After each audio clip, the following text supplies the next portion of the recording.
ગુજરાત ગુણવત્તા સંકલ્પ સમારોહમાં healthy Gujarati affordable quality healthcare ચર્ચા સત્રનું આયોજન કરવામાં આવ્યું. અમદાવાદમાં આયોજિત ગુજરાત ગુણવત્તા સંકલ્પ સમારોહમાં healthy Gujarati affordable quality healthcare ચર્ચા સત્રમાં આરોગ્ય મંત્રી ઋષિકેશ પટેલ સહભાગી થયા હતા.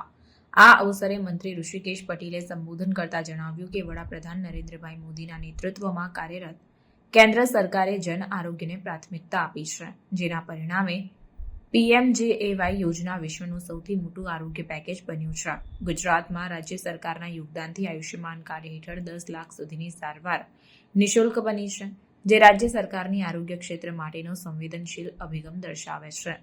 રાજ્યની તમામ સરકારી આરોગ્ય સંસ્થાઓમાં ગુણવત્તાનું સર્વે કરી જરૂરિયાતોની પૂર્તિ કરાશે તેમ જણાવી મંત્રીએ સરકારી સંસ્થાઓને ગુણવત્તા પ્રમાણપત્ર આપ્યા બાદ સમયાંતરે તેનું રિવ્યૂ કરવા સૂચન કર્યું હતું.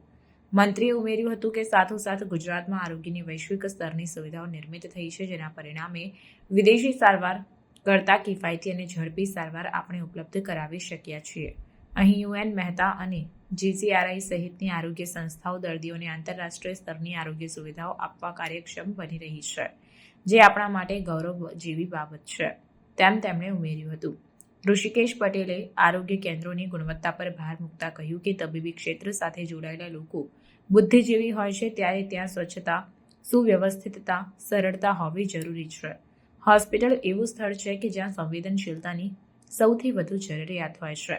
નર્સથી લઈને તબીબ સુધીના સહુમાં સંવેદના વધે અને સારી ગુણવત્તાવાળી સારવાર મળે તે માટે આરોગ્ય કેન્દ્રોની ગુણવત્તાને પ્રમાણિકતા આપવા માટે કાયમી વ્યવસ્થા નિર્મિત કરવી જોઈએ, જેમાં સહયોગ આપવા સરકારની તૈયારી છે તેવું સૂચન પણ મંત્રીએ કર્યું હતું. આયોજિત સત્રમાં આરોગ્ય કમિશનર હર્ષદ પટેલ, NABHQCIના CEO ડોક્ટર અતુલ કોચર સહિતના મહાનુભાવોએ healthy Gujarati affordable quality healthcare વિષય પર પેનલ ડિસ્કશન કર્યું હતું.